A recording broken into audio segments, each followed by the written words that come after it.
نحمده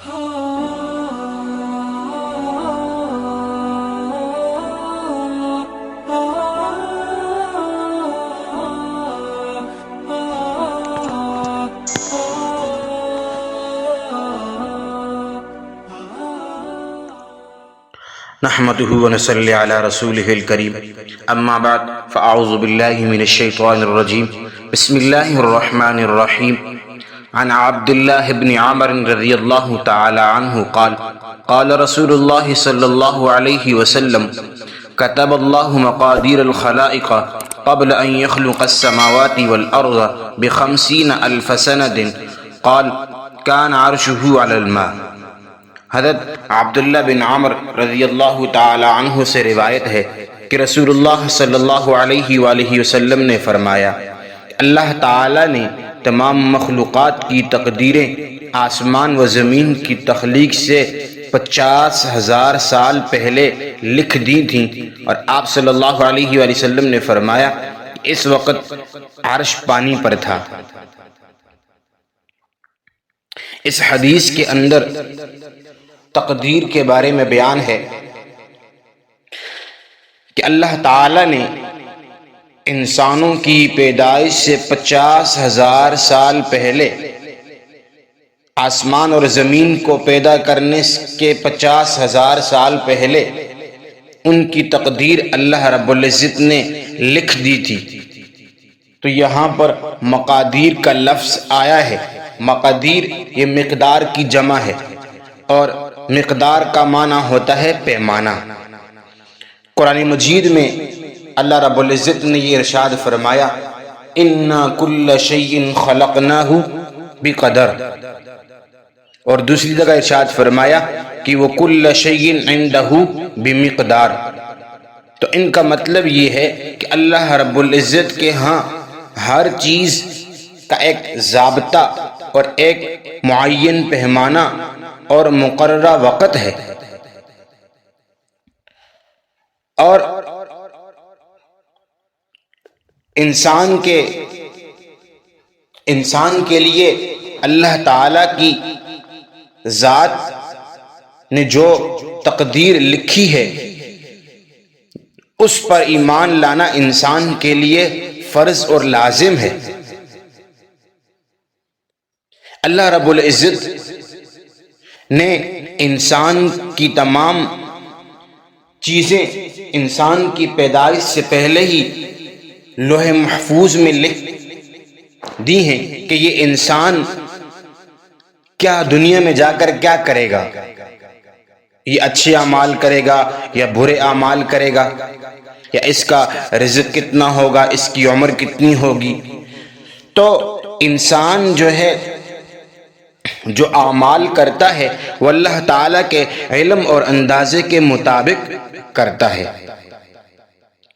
لیکن اللہ تعالیٰ نے انسان کو عقل کی دولت سے نواز کر اس کے سامنے نیکی اور بدی کے دو راستے رکھ دیے ہیں، اور پھر انسان کو یہ اختیار دیا ہے کہ انسان اپنی عقل اور سوچ سمجھ کر ان دو راستوں میں سے کسی ایک راستے کو کیا کرے، اختیار کرے۔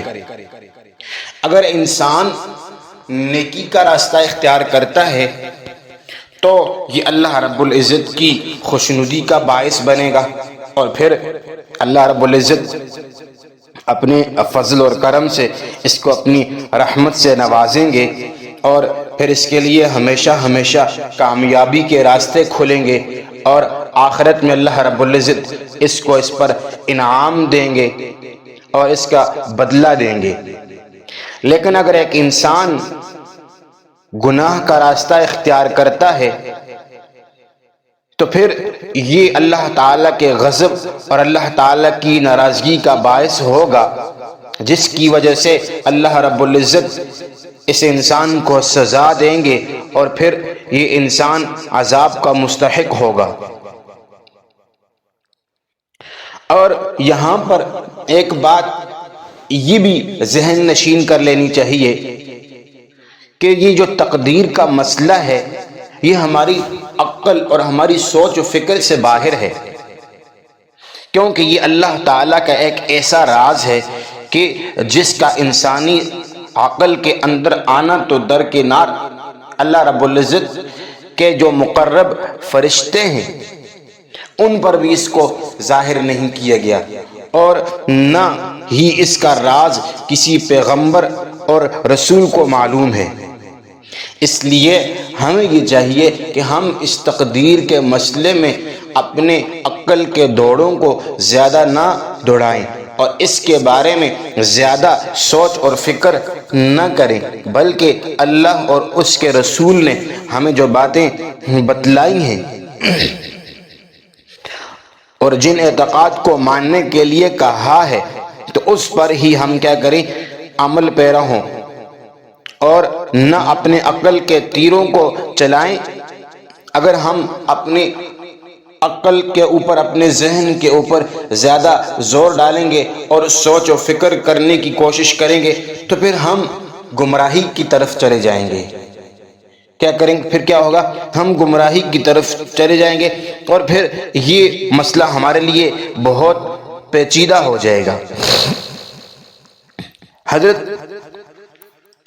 ابو ہریرہ رضی اللہ تعالی عنہ، حضرت علی رضی اللہ تعالی عنہ سے ایک شخص نے سوال کیا کہ تقدیر کیا ہے؟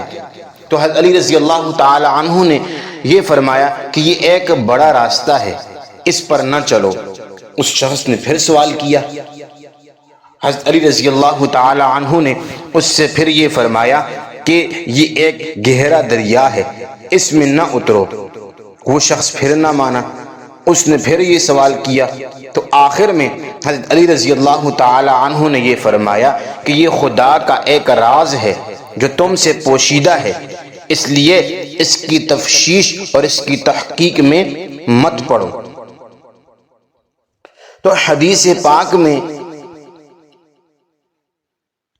سب سے ایک چیز جو آئی ہے وہ یہ کہ وَكَانَ عَرْشُهُ عَلَى الْمَاءِ، کہ اللہ رب العزت کا عرش جو تھا وہ کیا تھا؟ پانی پر تھا۔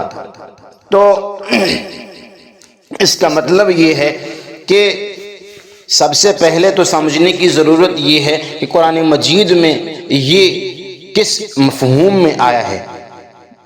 چنانچہ قرآن مجید کا وہ مقام، یہ جملہ جس کا حصہ ہے قرآن مجید کی آیت یہ ہے کہ وَمَا مِن دَابَّةٍ فِي الْأَرْضِ إِلَّا عَلَى اللَّهِ رِزْقُهَا وَيَعْلَمُ مُسْتَقَرَّهَا وَمُسْتَوْدَعَهَا كُلٌّ فِي كِتَابٍ مُبِينٍ وَهُوَ الَّذِي خَلَقَ السَّمَاوَاتِ وَالْأَرْضَ فِي 6 أَيَّامٍ وَكَانَ عَرْشُهُ عَلَى الْمَاءِ لِيَبْلُوَكُمْ أَيُّكُمْ أَحْسَنُ عَمَلًا وَلَئِن قُلْتَ إِنَّكُمْ مَبْعُوثُونَ مِن بَعْدِ الْمَوْتِ لَيَقُولَنَّ الَّذِينَ كَفَرُوا إِنْ هَذَا إِلَّا سِحْرٌ مُبِينٌ، کہ زمین کے ہر جاندار کا رزق اللہ ہی کے ذمے ہے اور وہ اللہ ہی جانتا ہے کہ اس کے ٹھکانے اور اس کی مدفن کو۔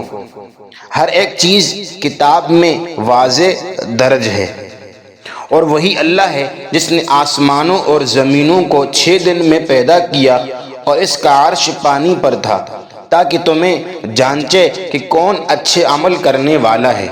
اور اگر تم کہتے ہو کہ مرنے کے بعد تم لوگ اٹھائے جاؤ گے تو یہ کافر یہ کہتے ہیں کہ یہ تو بس ایک کھلا ہوا جادو ہے۔ اب ان آیات میں آسمان اور زمین سے پہلے کے بارے میں نہیں بتلایا گیا، بلکہ یہاں یہ بتانا مقصود ہے کہ آسمان اور زمین کی تخلیق، ان کے پیدا کرنے کے بعد اللہ تعالی نے ان کے معاملات کو کس طرح چلاتے آ رہے ہیں۔ تو وَكَانَ عَرْشُهُ عَلَى الْمَاءِ، یہ عرش خدا کی حکومت سے تعبیر ہے۔ مطلب یہ ہے کہ اس کرۂ ارض کی خشکی نمودار ہونے سے پہلے یہ سارا کرہ مائی تھا، یعنی ساری جگہ پر کیا تھا؟ پانی تھا، اور اللہ تعالیٰ کی اس پر حکومت تھی۔ پھر یہ پانی خشکی سے بدلا اور پھر زندگی کی مختلف قسمیں وجود میں آئیں، اور درجہ بدرجہ یہ پورا عالم ہستی پھر کیا ہوا؟ آباد ہوا، اور یہی بات جو ہے وہ تورات میں بھی کیا ہے؟ بیان ہے۔ اور یہی بات جو ہے اہل سنت والجماعت کا مذہب یہ ہے کہ تقدیر کیا ہے؟ برحق ہے، اور اس کے بارے میں جو ہے اللہ کی ذات بہتر جانتی ہے۔ انسان کو اس کے بارے میں زیادہ سوچ اور فکر نہیں کرنی چاہیے، بلکہ جو کچھ اللہ رب العزت اور اس کے پیغمبر نے ہمیں بتلایا ہے ہمیں اس پر کیا ہے؟ عمل کرنا چاہیے۔ کیونکہ آج بہت سے لوگ جو ہے وہ تقدیر کا انکار کرتے ہیں، اور نبی صلی اللہ علیہ وآلہ وسلم کے زمانہ میں بھی جو ہے مشرکین، نبی صلی اللہ علیہ وآلہ وسلم کے زمانہ میں بھی مشرکین تقدیر کے بارے میں جھگڑ رہے تھے، تو اس پر پھر اللہ رب العزت نے یہ آیت نازل کی کہ واللہ خلقکم وما تعملون، اور اللہ تعالی نے تمہیں پیدا کیا اور جو تم کام کرتے ہو۔ تو اللہ رب العزت نے اس پر کیا کی؟ یہ آیت نازل کی۔ اس لیے ہمیں جو بتلایا گیا ہے ہم اس پر کیا کریں؟ عمل کریں، اور جو بات ہمیں معلوم ہو اس کو ہم آگے لوگوں تک پہنچائیں۔